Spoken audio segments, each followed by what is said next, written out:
ডিপটুন বাংলা।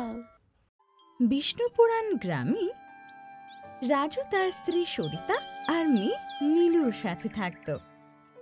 রাজু নিজের গ্রামের মোড়েই একটা ধোসার দোকান চালাতো।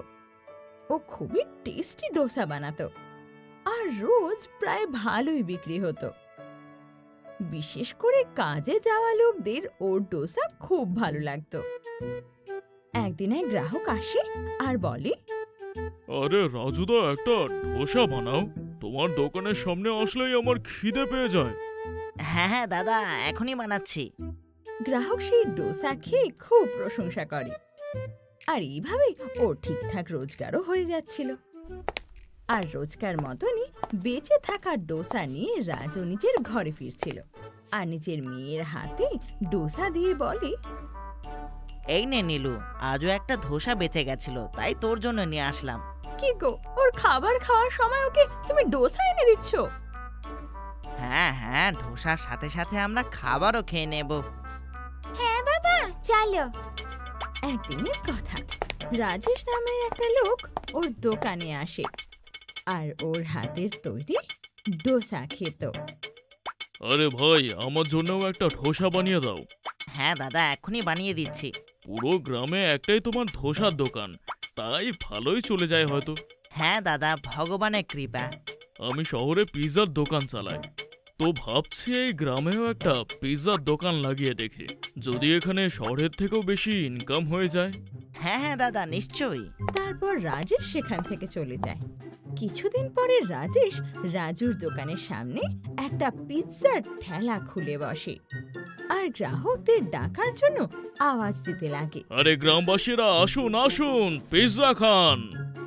শহরের পিৎজা এখন গ্রামে, শহরের পিৎজা এখন গ্রামে। ধোসা হয়েছে এখন পুরনো, নতুন জিনিস খান। এটা শুনে রাজুর খুব খারাপ লাগে। তো রাজেশের কাছে যায় আর বলে, রাজেশ দাদা, এ কি, তুমি নিজের পিৎজা বিক্রি করছো সেটা ভালো কথা, কিন্তু আমার ধোসাকে বদনাম কেন করছো? আরে রাজুদা, এসব তো বিজনেসে এইসব তো করতেই হয়। তুমি নিজেরটা দেখো আর আমি নিজেরটা দেখছি। এভাবে রাজু মুখ উদাস করে নিজের ঠেলায় চলে যায়। যেই গ্রাহক পিৎজার নতুন ঠেলা দেখে অমনি সবাই খুব খুশি হয়ে যায়। তখন এক গ্রাহক অপর গ্রাহককে বলে, আরে বাহ, আমাদের গ্রামে পিৎজা পাওয়া যাবে। এটা তো আমি শহরে খেয়েছিলাম, একটু দামি হয় কিন্তু খুবই সুস্বাদু হয়। হ্যাঁ ভাই, ধোসা তো আমরা বহু বছর ধরে খাচ্ছি, আর ধোসা খেয়ে আমরা ক্লান্ত হয়ে গেছি। চলো চলো, আজ পিৎজা খাওয়া যাক। তো ওরা রাজেশের পিৎজার দোকানে যায় আর বলে, আরে ভাই, আমাদেরও একটা পিৎজা লাগিয়ে দাও। তো রাজেশ ওদের পিৎজা বানিয়ে দিয়ে দেয়। গরম গরম চিজ পিৎজা দেখে সবাই খুশি হয়ে যায় আর ধীরে ধীরে রাজেশের দোকানেও ভিড় বাড়তে লাগে। রাজুর ডোসা আর কেউ খেত না। আর এইভাবেই ধীরে ধীরে 1 মাস কেটে যেতে লাগে। একদিন যখন রাজু ফিরে, তোর স্ত্রী ওকে বলে, এ কি গো, আজকেও তোমার ডোসা বিক্রি হয়নি বুঝি? না সবিতা, আজও আমার ধোসা বিক্রি হলো না।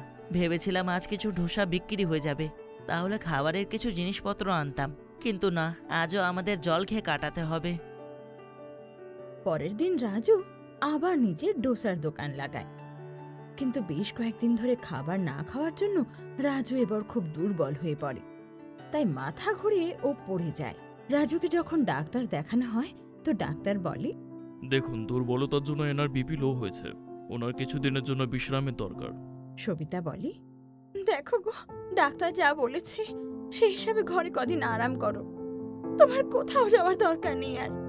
কিন্তু সবিতা, যদি আমি ঘরের মধ্যে বিশ্রাম নিই তাহলে আমাদের সংসার কি করে চলবে? তোমাকে এখন আর চিন্তা করতে হবে না, আমি দেখছি কি করা যায়। পরের দিন সবিতা নীলুকে নিয়ে বাজার যায়। সেখানে ডোসার ঠেলা লাগায়, কিন্তু ওর ডোসা খেতে কেউ আসে না। তখন নীলু ওর মাকে বলে, মা, তুমি দেখছো তো সামনে রাজেশ কাকুর দোকানে পিৎজা খেতে কত লোক আসছে। তাহলে মা, আমরাও কেন পিৎজা বানিয়ে বেচছি না এখানে? হ্যাঁ রে মা, তবে আমরা তো আর পিৎজা বানাতে জানি না, আর যদি শিখেও যাই তাতে অনেক খরচা আছে, তাই তো রে মা আমরা বানাতে পারবো না।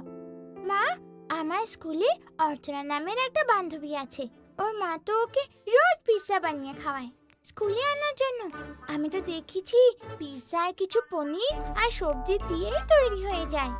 আর মা, পিৎজা বেসের জায়গায় যদি আমরা ডোসার ওপরেই পিৎজার বেস বানিয়ে আমরা ডোসা বিক্রি করি, তাহলে সবার ওটা খুব পছন্দ হবে। সবিতা আর নীলুর কথা খুব পছন্দ হয় আর বেশ আলাদাও ছিল। তাইও তখনই বলে, আরে বাহ, তুই ছোট বটে কিন্তু সত্যি বেশ বুদ্ধিমানের কথা বলেছিস। আমরা এটাই করি। চল বাজার গিয়ে কিছু সবজি নিয়ে আসি, সাথে কিছু পনিরও আনি আর পিৎজার ডোসা বানিয়ে বিক্রি করি। তারপর ওরা ঠিক সেটাই করে, বাজার থেকে কিছু সবজি আর পনির নিয়ে আসে আর ডোসাতে পিৎজার জিনিস দিয়ে পিৎজার ডোসা বানিয়ে বিক্রি করবে ভাবে। তারপর দুজনে দোকানের নাম বদলে ডোসাওয়ালা থেকে পিৎজা ডোসাওয়ালা করে দেয় আর সেটা সস্তা দামে বেচতে লাগে। সবিতা তখন সবাইকে আকর্ষিত করার জন্য ডাক লাগায়, আসুন আসুন, সস্তায় পিৎজা ডোসা খান, একদম নতুন আর মচমচে। একবার খেয়ে তো দেখুন, পিৎজা ডোসা শুধু 50 টাকায়। আরে ভাই, পিৎজার কথাও শুনেছিলাম আর ডোসার কথাও, কিন্তু এই পিৎজা ডোসা আবার কি? ও, এটা নতুন মনে হচ্ছে। চলো চলো গিয়ে দেখি নামের মতো অত স্বাদ আছে কিনা। আর এইভাবে ওর দোকানে অনেক গ্রাহক চলে আসে আর ওর বেশ ভালো বিক্রি হয়। তারপর দুজনে খুশি খুশি বাড়ি ফিরে আসে আর ফিরে রাজুকে সব ঘটনা জানায়। এই কথা শুনে রাজু খুব খুশি হয় আর বলে, আরে বাহ, তোমাদের আইডিয়া তো খুব ভালো ছিল। এমনটা তো আমি কখনো ভাবিনি। কাল থেকে আমিও তোমাদের সাথে দোকানে যাব। না গো, এখন আমাদের সাথে দোকানে আসতে হবে না তোমায়। তুমি আরো কয়েকটা দিন ঘরে বিশ্রাম করো না, আর একদম ঠিক হয়ে তারপর এসো। হ্যাঁ। এরপর থেকে রোজ সবিতা তার দোকানে পিৎজা ডোসা বিক্রি করত আর ওর পিৎজা ডোসা দেখে গ্রাহকের ভিড় লেগে যেত আর ধীরে ধীরে রাজেশের দোকান পুরোপুরি খালি হয়ে যায়। এটা দেখে একদিন রাজেশ নিজেকে মনে মনে বলে, এই সবিতা তো আমার দোকানের সেলটা একদম বন্ধ করে দিল। আমাকে কিছু তো করতেই হবে। কিছুদিনের জন্য আমার পিৎজার রেটটা কমিয়ে দিলে ভালো হবে। তারপর রাজেশও ঠিক তাই করে। ওর পিৎজার দাম 80 থেকে 50 টাকা করে দেয়।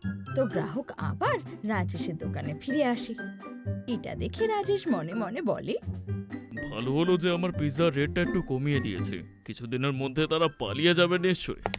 সেদিন ওখানে এক শেড আসে আর সবিতার দোকানে গিয়ে বলে, আরে সবিতা, আমি তোমার ডোসা পিৎজার নামটা অনেক শুনেছি। এই সামনের বুধবার আমার মেয়ের বিয়ে, আর আমি চাই আপনি আমার মেয়ের বিয়েতে এই পিৎজা ডোসার দোকানটা লাগান। আমি এটার জন্য আপনাকে পুরো 10,000 টাকা দেব। এটা শুনে সবিতা খুব খুশি হয় আর শেঠের মেয়ের বিয়েতে এক পিৎজা ডোসার স্টল লাগায়। সবাই ওর পিৎজা ডোসা খুব ভালো লাগে। পুরো ভিড় তো যেন ওর স্টলেই ছিল আর ও একসাথে অনেক অর্ডারও পাচ্ছিল। এদিকে রাজুও ধীরে ধীরে সুস্থ হয়ে ওঠে আর নিজের দোকান সামলাতে লাগে। আর এদিকে সবিতা নীলুর সাথে মিশে বিয়ে বাড়িতে স্টল লাগাতে লাগে। একদিন রাজেশ মনে মনে ভাবে, সবটা তো উল্টো হচ্ছে। তারা তো অনেক ডবল কামাচ্ছে। একদিকে এদের দোকানও চলছে আর একদিকে এদের ঠেলা গাড়িও চলছে, আর আমি বেচারা সস্তা পিৎজা বিক্রি করছি। এতে তো আমার খরচাও বেরোচ্ছে না। না না, এমন করতে থাকলে আমি তো বরবাদ হয়ে যাব। চলো ভাই, আমি আমার পিৎজা দোকান বন্ধ করে দেব আর শহরে গিয়ে পিৎজা বিক্রি করি। এইভাবে রাজেশ নিজের পিৎজার দোকান বন্ধ করে শহরে চলে যায়। আর এইভাবে রাজু আর সবিতার পিৎজা ডোসার দোকান আরো ভালোভাবে চলতে লাগে। যদি আপনাদের আমাদের ভিডিও ভালো লেগে থাকে তাহলে ভিডিও লাইক আর চ্যানেল সাবস্ক্রাইব করতে ভুলবেন না, আর সাথে বন্ধুদের শেয়ারও করবেন আর বেল আইকন প্রেস করবেন।